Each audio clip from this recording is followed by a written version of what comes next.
you very much, Professor Montoya. That was very profound and insightful, very succinct way to conclude the book. So the question we're going to be looking at, we're going to be reflecting on the bigger picture. So my question goes to both of you, and we can start in the order of Professor Montoya. It's that if there's one message or principle from this book that you hope policymakers and practitioners will take away, just one message, what would it be?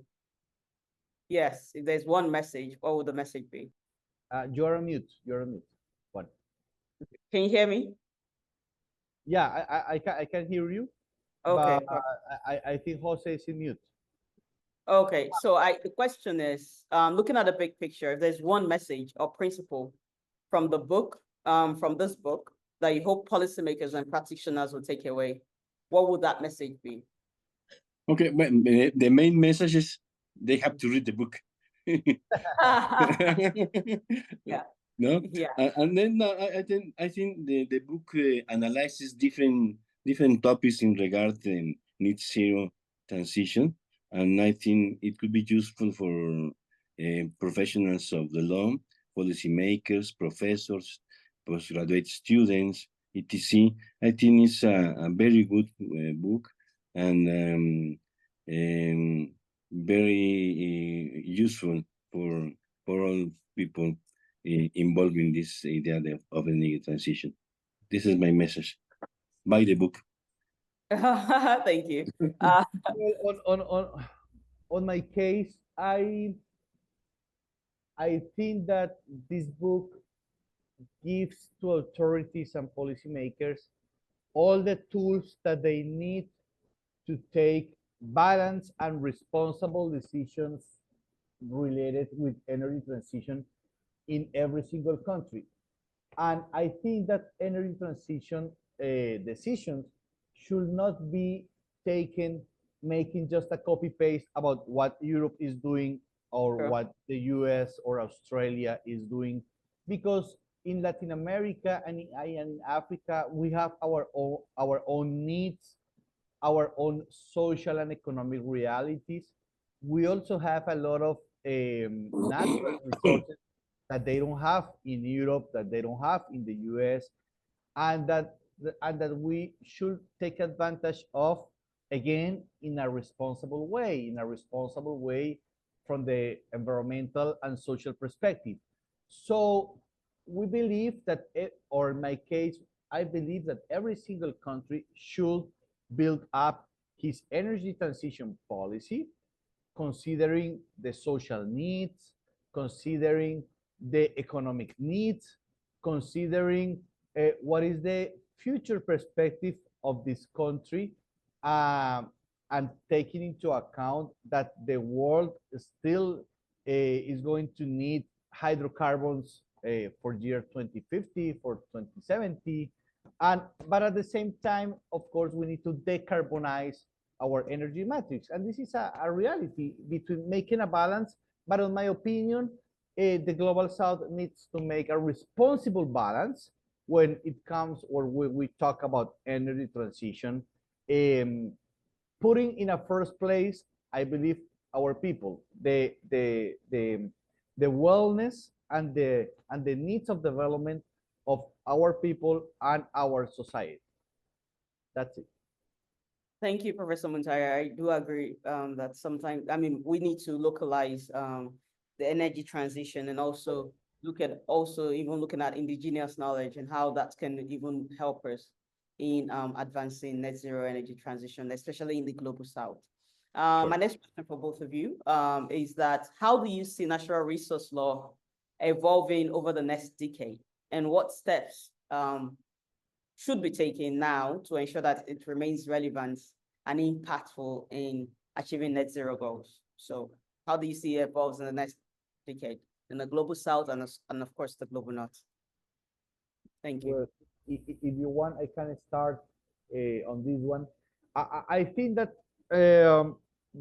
I think the natural resources law is going to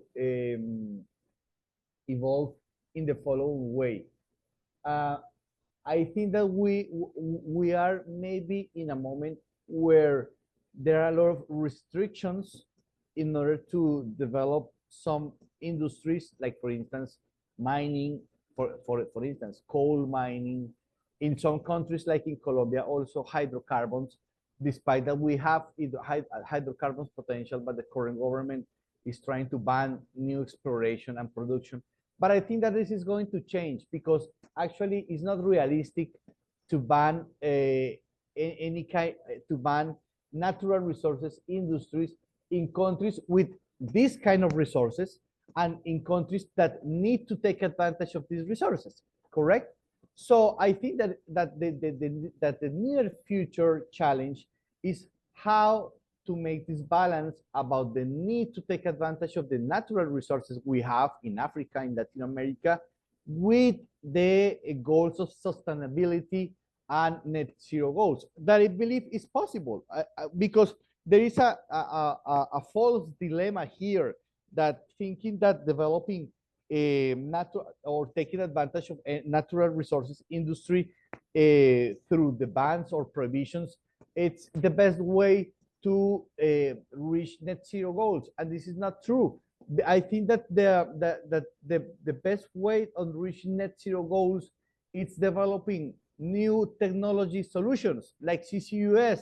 Yeah, why a country should not take advantage of his thermal capacity of production electricity based on coal or based on natural gas, if there are solutions like CCUS that could reduce and mitigate this impact about in emissions. Yeah, why we should not take advantage of maybe blue hydrogen. Yeah, considering that CCUS technology could also help us to reduce the impact on in terms of emissions. So this is one challenge, and I think that the natural resources law is going. We have to give this discussion and to put this discussion on the table. And secondly, the second challenge is definitely how to make compatible and how to coordinate the interests of indigenous communities and local communities between the need and the right of development, extracting and exploiting natural resources. I think this is a conversation that we still that is still pending in the global south, because there is unfortunately a lot of conflicts in social terms with communities that sometimes makes not possible on developing the projects, a lot of delays, protests, and that makes at the end our potential in terms of natural resources is not being we were not taking advantage of this potential in a proper way because of this problem with local communities. So at the end, we need this we need to have this national conversation with local communities to reach agreements and to say, look, we understand your vision of the world. We want to respect your traditions, but at the same time, we also need to take advantage of these resources. So let's try to reach agreements through previous consultation tools, to hearings, to reaching agreements. And I think that the law has a lot to do on this gap or this situation right now. Thank you very much. Professor González, would you like to comment on that? Okay. Yes, in the north, the situation is very uncertain because many factors. First, the Mexican policy during the last 6 years has been not in harmony with the US and Canada energy and climate change policies. You know? Because while Canada and US assume specific commitments in regard to net zero transition, Mexico has been very unclear in this regard. But not only for that, recently Mexico has a new president. Next year, the United States will have a new president, and then Canada will have a new prime minister. So we will have 3 new governments with different points of view in regard to climate change. As you know, Donald Trump returns to the power in USA, and he is against to everything that sounds to climate change, sounds like climate change. The Prime Minister of Canada has told that the Northern American Free Trade Agreement that we have since 1994 and that was reviewed in 2018 needs to be reviewed in 2 years more from now. No? And Canada has said that they don't want to have an agreement with Mexico anymore.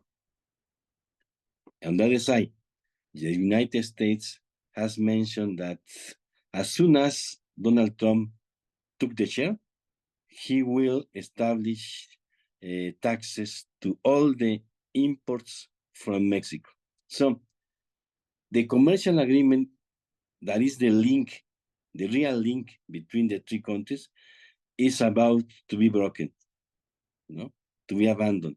And in some sense, Mexico is the responsible for this situation because Mexico has uncomplied with the agreement in many forms.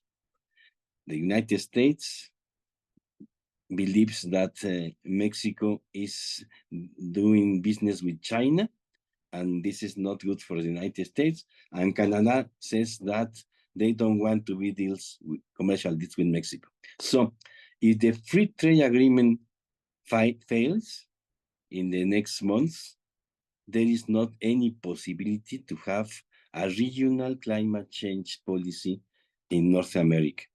And so I think that because of that, the future of the Paris Agreement and the future of the energy transition and the future of this global goal of net zero for 2050 is really uncertain in North America. And remember that the North American region is one of the most important contributors to climate change. In 2021, the United States ranked second in CO2 emissions, Canada 11, and Mexico 17. So the region is one of the biggest contributors. And so what the region do is very important for the world to achieve the goal of net zero. So, but if the region collapses, so the climate change policy will collapse too. Thank you. Thank you very much. So this question is unrelated, and we have some very young fellows and on this present in this conference. The question for both of you would be from personal experiences. How do you, especially for young people, how do you navigate a career in environmental law or natural resource law for young people that are interested in specializing in this field? So if you can share your personal experiences, that would be I great. think that for countries like Colombia and Mexico that are very rich in natural resources, it is very important for young lawyers to specialize in these areas because we need to protect what we have. We need to exploit in a sustainable way our natural resources because it is also the future of poor people. Do you know that in Mexico, the poorest people is at the same time the owner of the land when the natural resources are placed? And so we cannot explain why they are at the same time so rich and so poor. And I think that is caused by the fails in legislation. We need to pass new legislation in order to protect natural resources, in order to face climate change, but also in order to combat poverty in Mexico. And I think it could happen the same in Colombia. Thank you very much, Professor Montoya. Definitely. I think that there is a huge opportunity in the global south, in Africa and Latin America for young lawyers and practitioners that want to dedicate his life of some of his years to the natural resources law, to the environmental law. But also I would like to include that, I mean, reaching the energy transition goals will need not only lawyers focus on natural resources law or environmental law, but at the same time with other skills, like for instance, with the skills related with previous consultation, with managing indigenous communities, correct? With lawyers with knowledge about uh, tax law, with lawyers related with in Colombia we call this area like land use law, correct? How to properly use the soil, the land, in order to develop in a responsible way the natural resources. In terms also uh, about, or at least in Colombia, we have this problem of illegal mining. I believe that in some countries of Africa, of Africa as well, with lawyers with knowledge in terms of how to handle or at least in criminal law. So what I'm saying here is that energy transition is a whole world that should be or that we should address with the support of not only natural resource lawyers, that of course we need them, but at the same time with other legal specialities, yeah, that could provide support to reach energy transition from different legal perspectives. So, on my opinion, the energy transition is an interdisciplinary target that could be supported not only by environmental lawyers or mining lawyers or energy lawyers, but as well for other kind of legal specialties. Thank you very much for that wonderful insight. This will be the close of our